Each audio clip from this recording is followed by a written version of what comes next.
Hello, beautiful souls, and welcome to Healing with Hila. This is your space for aligning, expanding, and reconnecting with who you truly are. I'm your host, Hila Ferguson. I'm a transpersonal hypnotherapist, life coach, and energy worker. Thank you so much for inviting me into your life.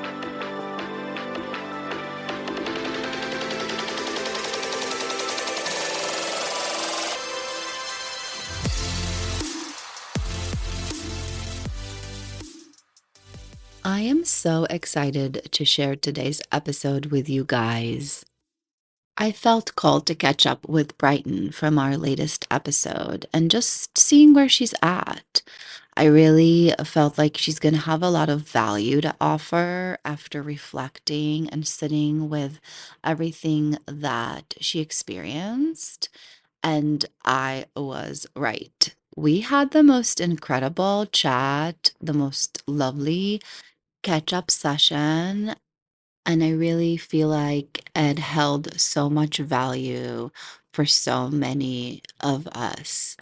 I am very, very excited to be able to share pretty much the whole thing. I know you're going to find wonderful insight. And so let's just get into it. Here it is. I want you to just feel a little into how has it been since our session to kind of handle your parts and all those pieces that, you learned to bring to the table and give them some space. So how's that piece been feeling? The first few days immediately after the session were really good. I was really feeling just open, really wide open in that space of like, I am creating my reality and I'm creating a positive reality. Life is always supporting me. Things always work out for me. I did some meditations of like, connecting to the soulmate energy and sending my love out to him and like just letting that person know, like, no rush, take your time. I'm proud of all the work you're doing. Can't wait to see you type of just loving gratitude energy, and it has felt really good. And then and then life threw some things at me, and I had kind of like a fight with a friend, and it felt really bad. And it was politically charged, so all those wonderful feelings that come up with politics and those sorts of things were behind it. And I had like a strong reaction in the moment.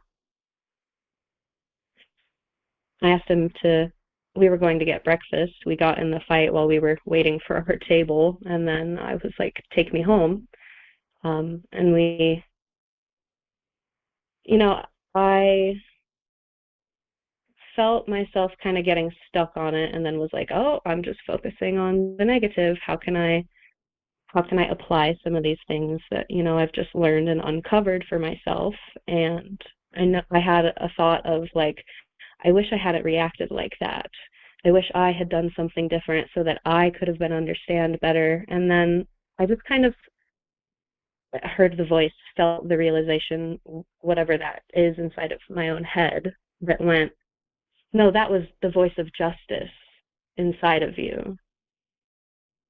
And then I had that ability to connect, like, oh, that part of me that had the reaction is the part of me that believes in justice and wants justice.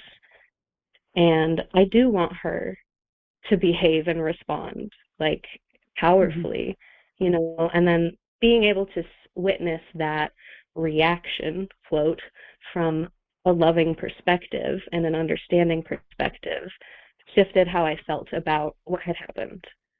I did text my friend, and I was like, I'm very sorry for creating the fight that happened and for taking what you were saying personally. I want to understand your perspectives without debating them. I felt like I did the best I could do of owning, creating the discord in the moment from my side, And then it just felt like complete circle of doing my own work and not even needing anything from that other person. I don't need that person to understand me. I don't need to have a conversation about what happened. I did everything in myself to better understand where I was coming from and why, like, what happened. And then I can start to foster a better relationship with that part of myself. How did they follow up on that message? He's a very avoidant person. He hasn't responded. So I That's am okay. noticing Okay. that like I think about that and I go, and it's like, it doesn't really matter. He's going through his own stuff with that. I did what I can do, and I feel good about what I've done. So I think that's what matters. I completely agree, and I absolutely love this. And I think that really what you were practicing is that art of allowing. Mm-hmm. And it's allowing for you to be who you are, your authentic self, and it's to allow them to be who they are, wherever they need to sit. And it is the most powerful thing you could have done in the situation. It's absolutely amazing. So just more of recognizing different voices of myself, or some that are not quite myself, right? Like that something bad is going to happen voice. Not my truth, not my voice. That's old belief. And I think part of the process too is kind of like realizing that just because we had a session and just because I'm opened up doesn't mean everything is, quote, fixed. There's still a lot of work to be done, and looking at things, recognizing things, and allowing them and sitting with them. And so discomfort is still a part of the process here and there, but overall it's been really joyous. And another one of the fun voices that I got the answer is my true self, is the voice inside my head that sings. Like when we were in session and I sang that song, like that happens inside of my head a lot, where music is stuck in my head, and or it comes at random when something happens. And so just like the joy and the whimsy of identifying, like, oh, that is the real reflection of, like, the love that's inside of me is the voice that is singing. And usually happy love songs too. I love that. And what a wonderful way for you to open up again for that guidance, and see the things that come into your life as those pieces. Another thing I wanted to share was from the audio recording, the part that sounded like my voice. When I listen to it, I hear together. That's what I hear. When you listen to it, you said you hear, you'll get there. So then I'm like, oh, whatever, it doesn't matter. And then the voice goes, it's together, you'll get there. More than one thing can be true. Okay, so you opened this piece, and so let's talk a little about that. How has it been feeling, really opening up to your gift of channeling and truly trusting that this is the real deal, with those pieces that kind of came up for us, those, physical pieces? It's hard to describe because it's like that. It's the absence of the discomforts, like people who get headaches or stomach aches or whatever their, bodily disease may be. Like, we're all very aware of, when you're feeling bad, and then when that thing goes away and you're feeling good, you're feeling normal, you're feeling light, you're feeling like yourself. That's what it feels like. I love that. Just the ease of, like, moving through my day at work, moving through the cats who have their, needy tendencies sometimes with their behaviors, or when friends or coworkers or loved ones, whatever, kind of come at me with a certain energy that they have from their experience of their day, I'm able to pretty easily maintain, for most cases, easily maintain where I'm at, and not let their truth become my truth, which was one of the things that I had noticed in the session, right, was that it had been easier. That's not true. It was easier at the time to shrink the self down to match their truth, to fit in, or to be understood, or even sometimes to feel like you're being a good friend. It's like you have to Mhm. meet them where they are and be in that space with them. But that's not true. Mhm. I've found that with my interactions with my friends over the last couple of weeks, even in the moments where in the back of my mind I still have a little bit of doubt, it has been shown to me in the exact moments of the conversation that what I'm doing is helping them and is useful, and to maintain that energy to help uplift the people that are around me. I love that. And so really recognizing that when you kind of make that promise to your own alignment and just allow yourself to just hold on to that peace and hold on to who you really are and who you're authentically, and not change in order for somebody to be able to swallow you. I saw this incredible piece. I loved it. And it said, stop breaking yourself into bite-sized pieces, keep yourself whole and let them choke if they have to. It's just like we do this. We chunk ourselves down into these pieces in order to feel like we're making it comfortable for other people, where in turn our power lies in staying in that space of alignment. And so I love that you're recognizing that. I loved what you said. Bite size, let them choke.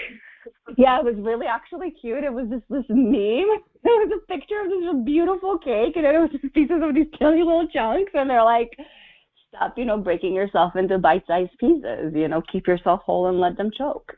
I didn't love the let them choke piece, because it's like my purpose is not that, but in many times it's that thought, right, that we have in our head that if we don't do this, we will make them choke. Like they won't be able to hold us. They won't be able to take us in. And Right. and it's the opposite, because when we keep ourselves whole, when we are still this beautiful cake, we invite them to be whole. We invite them to still be who they are. We invite them to not chunk themselves down. Was there anything particular that happened where you kind of stayed authentically? Yeah, I had a nice phone call with a dear friend of mine who it's so interesting. It sometimes could feel a little holier than thou, but that's something I'm Yeah. working on too, is like now that I have feel like I've come out the other side of those untruths that I was carrying, of like not deserving and unworthy, that garbage. It's super easy for me to, I feel like, identify them in other people when they're running that truth. So, and of course it would make sense that in my life I'm probably surrounded by people who have the same untruth, because that's kind of how you live. So my dear friend, we had a phone call, catch-up conversation, just because she lives kind of far and we don't get to see each other in the physical as much as we would like to. She's really going through an experience that would be tough for anyone. Her very closest longtime friend just kind of ghosted her when we all got back from, a trip that we spent together. And she has also just kind of disappeared on the whole community. No one has really heard from her. She's okay. We've seen her post stuff, but so my friend is really suffering the loss of this friend, and also with no answers of like what has happened. So I'm kind of watching her go through this loss and this grieving process, and being patient with her, because I can only imagine what it would feel like to be in that position. And so I'm very cognizant of, like, I do want to give her the space to feel what she's feeling and grieve, because she needs to do that. And at the same time, I want to help be a light, because the tools that have helped me, right, Spirit is telling me that they can help others. The work that I'm doing, people that are drawn to it will benefit greatly from it. That is the truth. So in the phone call, allowing her the space to kind of express what she's been going through, and like the negative space that she's been in, and just hearing her and loving her and understanding. And then, when she asks how I'm doing, I'm able to share what I'm going through. And a lot of our specific front of the mind lessons right now are the same, and we're experiencing them in just slightly different ways. in the phone call, she talked about versions of herself and wanting to release a version of herself. And so I was like, I just did this really wonderful meditation where that was the focus. And I would love to share some of my experiences. So even in just sharing my experiences of like brutally trying to kill that version of myself in the water, and an experience through a meditation that I had after our session about the same moment, sharing those details with her, she was in the space to receive them and what she needed to get from them. And then she communicated back with me like, thank you for sharing that. I feel those same ways, just like she connected. And my journey was also a journey for her, even though she didn't experience it with me. I love that. Yeah, and then, her kind of like expressing more interest about going into the meditation space and using tools and gaining more tools and things like that. So just watching that positive ripple of like seeking the self-care and applying it is lovely to see. I love that. That's absolutely beautiful. And again, would you say that that's something that you might have not felt vulnerable enough to kind of share or go into in that kind of dynamic? It wasn't necessarily something that you would would have shared? Definitely. I probably would have been like, oh yeah, I've, been struggling too, but things are getting better, or, just kind of, luckily she is a more like spiritual and open so friend. you're able. So it does feel more comfortable in general to have these kinds of conversations with her because she also understands the language. That's beautiful. I love that. And I think that you hit something really important when you said that you had to recognize, you said that before, that you had to recognize that just because you had, a lovely session and a wonderful meditation and all these pieces were kind of coming together, that you're kind of facing the integration, the real life, that how do I take those pieces that came through and bring them through my physical human body, through my interactions with my friends and people around me and my cats and my roommates and, there's times where I kind of feel myself slip back and then I'm able to reflect and fix it. And there's times where I'm able in that moment to hear that intuition that's nudging me to share, that says, do this, take this next step. And so I love that you've been kind of giving yourself the space to work with those pieces and not necessarily getting discouraged because, life threw stuff at you. Oh, and on our phone call, there's this app called Substack, where writers can post their writing and gain a following and things like that. And she had brought it up to me before that it was something I should look into when I was talking about publishing short stories. So I got on there and I found another friend who was in Italy with us. So I got on Substack and I was reading her stuff, and it's just kind of been floating in the back of my mind. And when I was talking to my friend, she was sharing some things that she had written with me. She also is a writer. She had also expressed previously that she wasn't feeling ready to share, and that she didn't know if she would want to. And so I brought it up. I was like, hey, I think you're the one who told me about Substack. And I said that, the work you're doing is important and the people who are drawn to it will benefit from it. And I think you should put it out there, because even just listening to what you've shared on the phone call has helped me, has put me in a more connected and more understanding space. And there's other people out there that will also benefit from what you're doing. And she was like, you know what, you're the second person to bring this up to me in the last couple of days, and I think you're right. I think it's time. So it just felt really good to witness that. And one of the mini meditations that I posted, your work matters, part of the words are something about allowing yourself to see the results of your work, being open to seeing the results and the power of your work. And so that has also been floating around in the back of my mind as I'm, starting to put things out on social media and, not paying too much attention to algorithm and likes and all the silly world of social media stuff, and just being like, my work matters, whoever's out there, they're getting what they need, and seeing these little benefits from my work. I'm calling in that truth for myself too. We deserve to see the benefits of our work in real time and also after the fact. I love that affirmation, witnessing and allowing yourself to witness the results of what you're doing. And I love that you started to talk about that, because I feel like that's something that you stepped into after a session. So after we talked, right, because you haven't really been posting meditations or doing anything like that. Yeah, well, I had done that like Facebook Live meditation in the day of COVID, and Yeah, 5 years ago. and it went really well. And it was such an interesting experience to be as a hypnotherapist and guided meditation. When you're working with someone in the physical with you, there are physical signs that you can see to be like, oh, yeah, scientifically, I know they are in the state of hypnosis because they're breathing and they're swallowing and their finger, all that stuff. And when you're on a screen like that, it's total disconnected. You can't see them. You're like, oh, I hope they're getting stuff. Trust is big. And then, after the meditation is done and seeing all the beautiful comments from, family members and friends who I didn't expect to join in, who really enjoyed it. So that had always been lingering in the recesses of things I want to be doing, should be doing, should in the best way, not like shoulding on myself. The right thing to be doing for Brighton. Yeah, things that match your authentic self.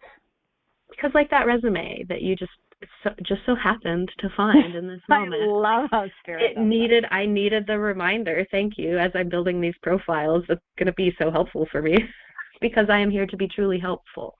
So the process has been really fun, and also taking a lot of care to notice when it doesn't feel fun, to be like, okay, now I need a break because this should be fun for me.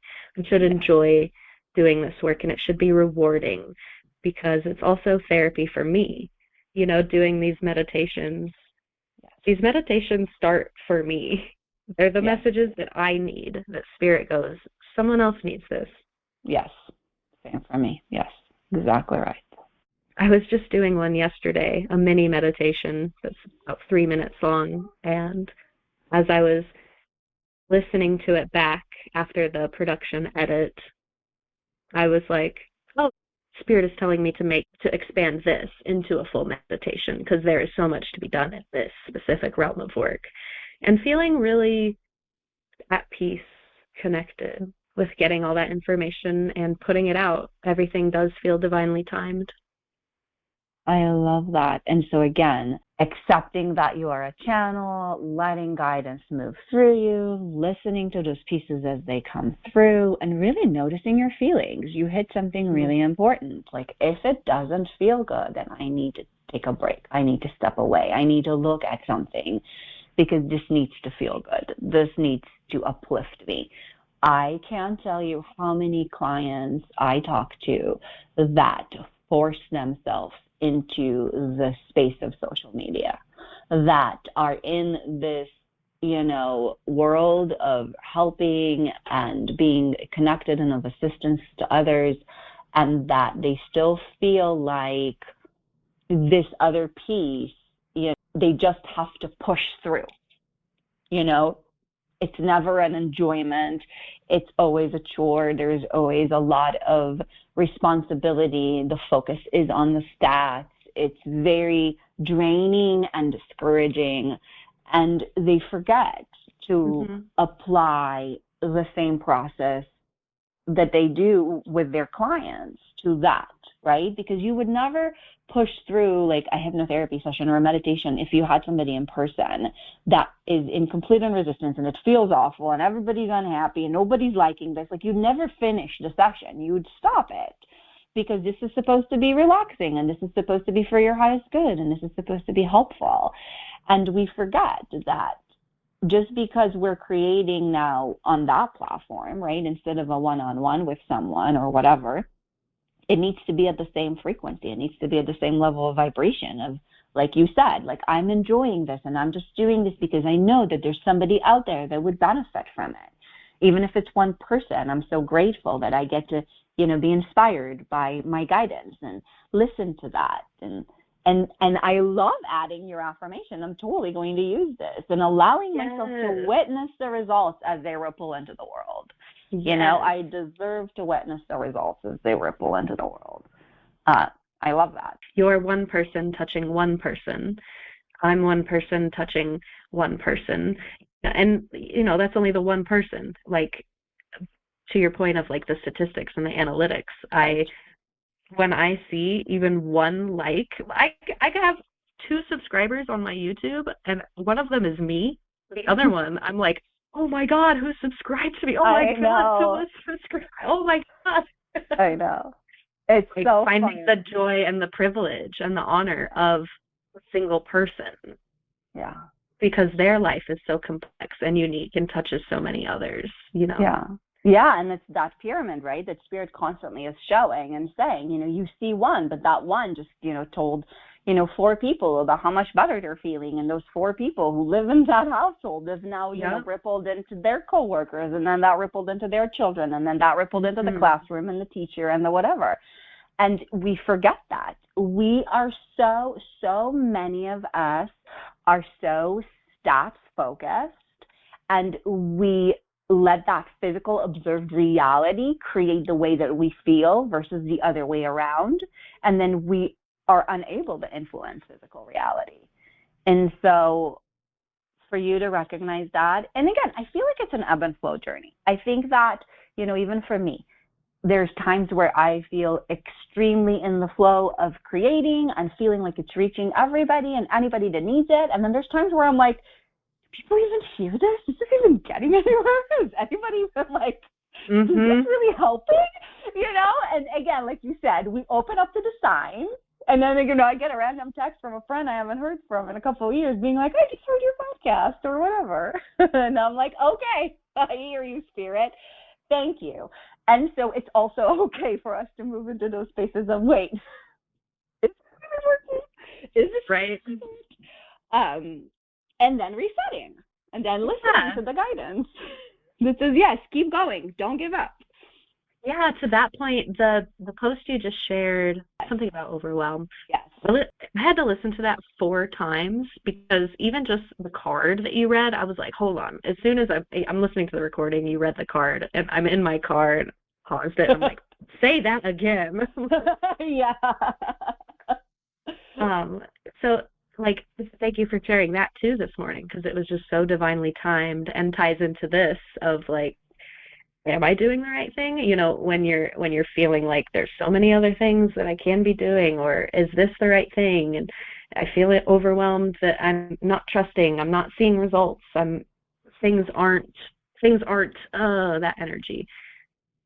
Taking a moment to be like, I am divinely connected. I trust that the next important thing is revealing itself to me, for me to focus on that. I love that you said that. They're asking me to open up the piece around your rest, learning how to, they're saying it's tied to that.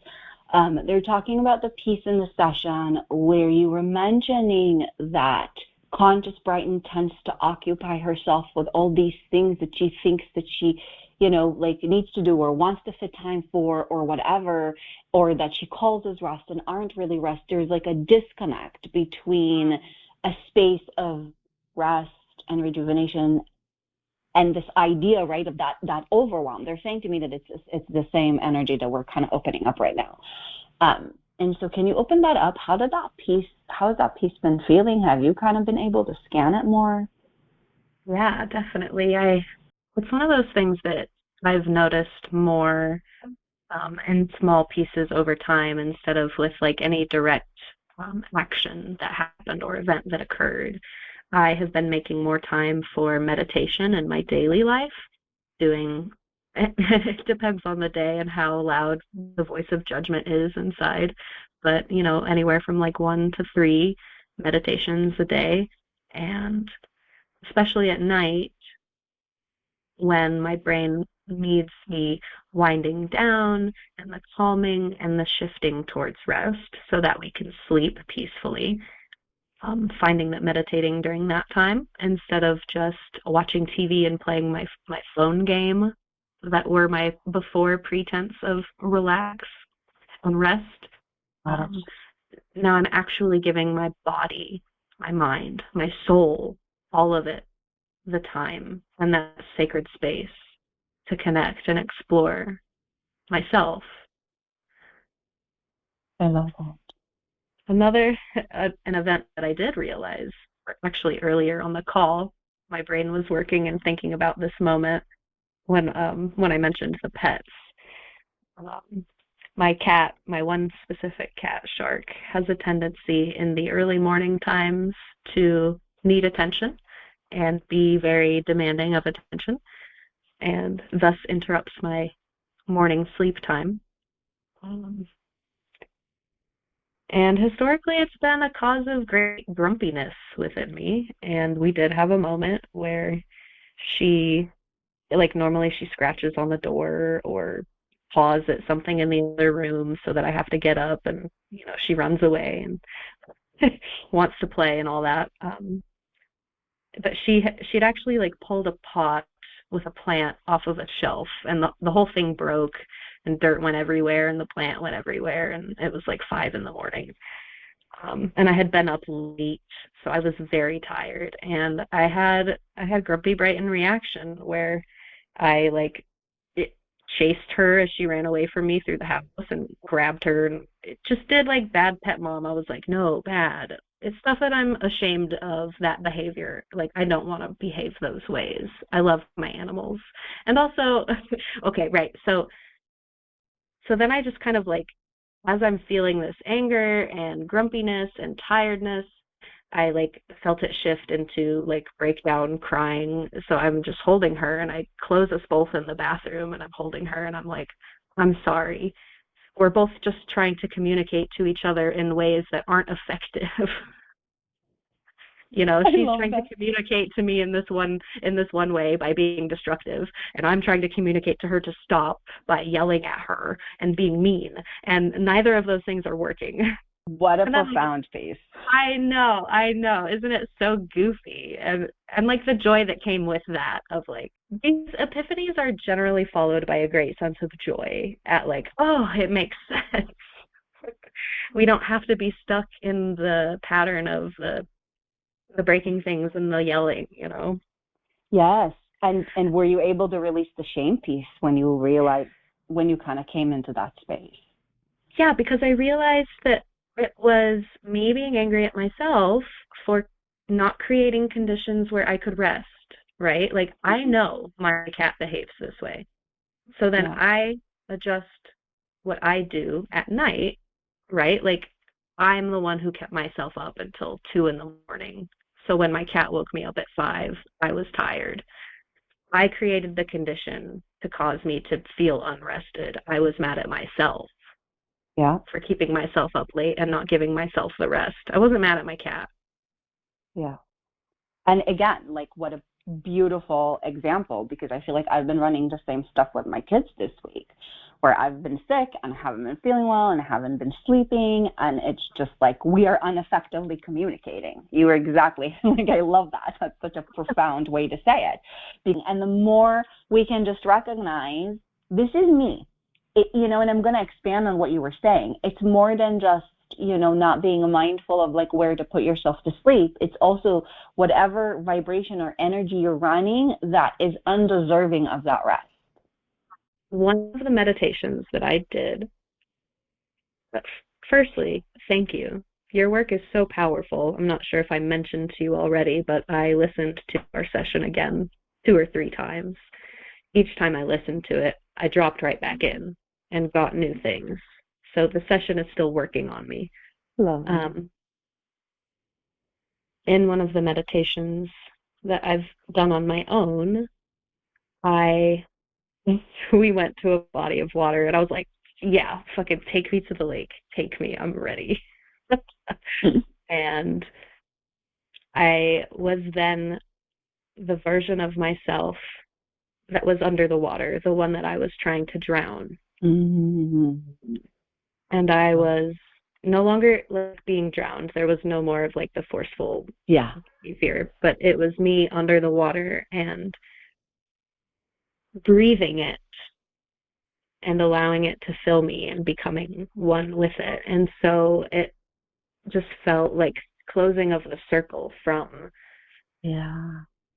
the self-hate, the violence against self, judging self, all of those negative scripts and beliefs, to becoming that person, allowing that side of me in, allowing her the space and transitioning her. Oh, I love that you gave her that space. That's so cool. I love that. It's really beautiful. I want to hear, how has it been feeling with the piece around the ex that cheated, booty call, the partner? Like, let's just kind of open that space. You touched. Caught myself in the previous mental pattern while I was driving into the office one day. I started thinking about the most recent relationship and the same script of like, why did that happen? Why did you do that to me? And it's just like shifting again to the new belief of like, I'm glad that happened. I'm glad I created the experience because I had more work to do in myself. And instead of then focusing on the negative aspects of the downfall of the relationship, focusing on the really beautiful parts that I want to continue to pull forward and foster in future relationships. And I had the realization of like, okay, the booty call situation needs to end. It's ending because I'm no longer in that space. I need to create the space in my life to welcome in the relationship. And again, right, like the alignment of the needs. My needs are the relationship and the love and not just the physical intimacy portion of that. So it was really easy to be like, hey, no hard feelings at all. We're just going to be friends. Yeah. I hope all is well, like the positive type of thing. And he received it very well, and there were no hard feelings. And yeah. I love that, because that just came from a space of deserving for you. You just settled into a space of deserving, so the action felt really easy. Mm-hmm. That's so cool, because it's such a great example of when you settle with the feeling, then physical reality just matches it so smoothly. And it's like you just settled so beautifully with the feeling of deserving and opening up to all that you want, that then it was just so easy to handle in physical reality. Definitely settling into the feeling of deserving and the trusting that it's coming, and really noticing how deep that script went, and still finding some areas where it has infiltrated, and kind of trying to dig it out of there so we can fully move into the new truth. What would you say is the pieces that you're noticing that you need to still kind of heal? There's evidence, I think, of just like we have a brain that relies on evidence and likes, to see the proof in the pudding, and so it's trying to shift to focusing on evidence that supports the previous untruth to focusing on the evidence that supports the truth, that love does win. People do find their soulmates. Like, it is real. It does happen, because I think part of the untruth is just the totality, the completeness of things never work out. People always cheat. People always leave. And I think that part, there's still a little bit in there that's like, so they might not cheat, so they might not be shit, things might be great. But what if 20 years from now we've grown into such different people that the relationship ends? Or those fears that it wouldn't be a forever, that people can't grow together forever. What do you do when that comes? What do you find work for you? This is really the first time I'm giving it the space, honestly. So I'm processing it in real time. Okay. And so I want you to take a breath on that piece. And I want you to first recognize that that was even a wish that you had, that you wish for the one for forever, that you wish for the one to just grow and shift and change. Yeah, I think I trust now that I've given myself the space to look at that fully, that we can begin using all the other tools, embracing it, accepting it, shifting it. And I love the piece about looking for the evidence that it does exist. How cool it is that you're recognizing that you can start searching and allowing the universe to show you how you're gently shifting from one space to another. And to constantly, it kind of goes with that intention, right, of being that witness of the things that you're doing. It's like, allow me to keep being that witness. Allow me to keep seeing that ripple, that it can happen, that it exists. Show me examples of that. Because you're hitting something really big.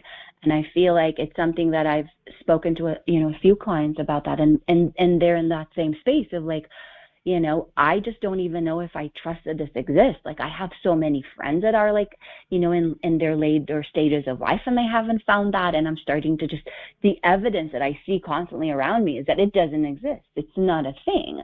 And then the more we affirm it, the more we see evidence for it. And the more, our friends are going to affirm it, and the more the universe is going to expand it, and the more it becomes true. And I remember talking to a client, and she said that, amongst all of that chaos, she has like this one, I think she said she listens to, it was Gwyneth Paltrow's podcast. She listens to this, and she talks about love after 40 and how she found her soulmate after 40 and all that stuff. And I was just like, that's the place to expand. Start looking for those evidence. Start talking to people. Find those rare gems out there, that tell you, yes, it's a thing. Yes, it's a thing. I'm telling you, yes, it's a thing. We are celebrating 22 years of marriage in 2 weeks, and we have done this. We have done those ebbs and flows and challenges and grown and, sustained and have reached levels of intimacy and vulnerability that I wish for anybody that, is on this planet to expand and, be able to feel and have with a partner. And so you look for that. You look for those people to tell you, to share those evidence with you. You look for the, talks and the podcasts, and then the universe will start expanding that. And they'll be like, yes, here's more example of how, you can have someone that's staying truthful. Here's more examples of how, your partner can stay with you and stick with you, and you can be happily married for 50, 60, 70 years. And it's so I love exciting. God. I love it too. Thank you. Thank you for sharing, and just like feeling the truth move inside of my body right now feels so good. I'm assured of the truth that I know, that the soulmate is magnetized to me the way I'm magnetized to them, and we are seeking each other. And the way that I feel like I'm on, not a crash course, but a very rapidly moving forward progression with myself.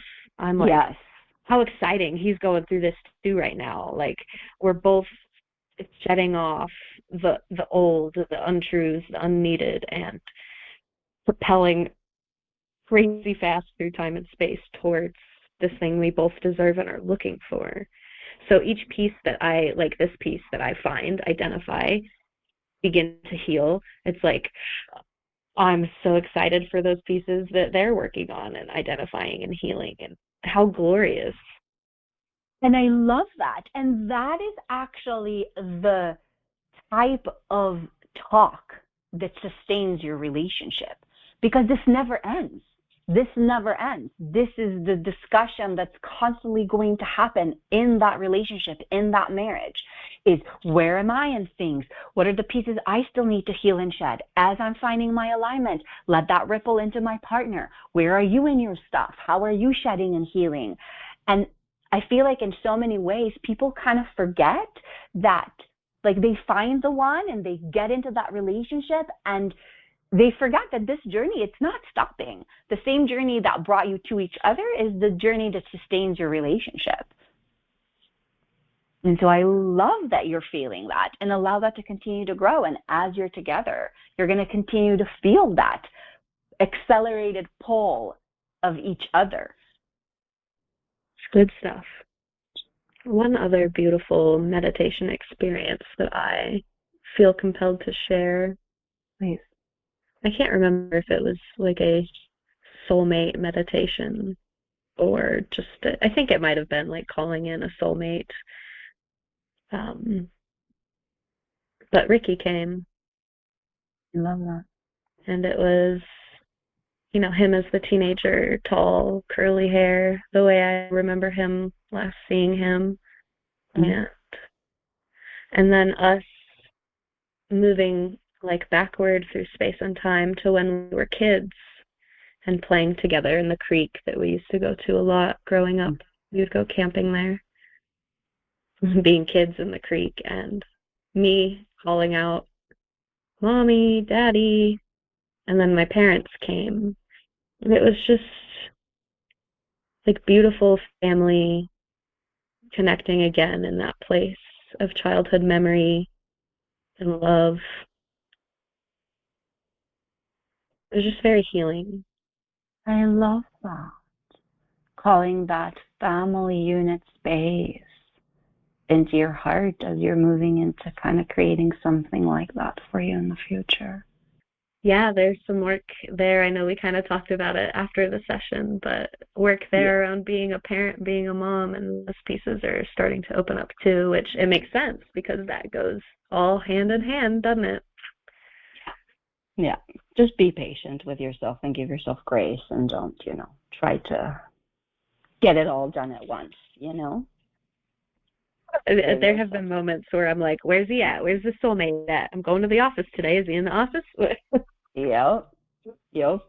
Right. And again, those of us who are very used to working in an accelerated manner tend to do that. We want physical reality to match the acceleration in which we're working in. We want, the proof to kind of be there. We want things to just keep moving fast. And it is part of that trust. It is part of that, overwhelm, right? We have a to-do list. We have a thing. We know when we want to get it all done. We have a deadline. Let's get going.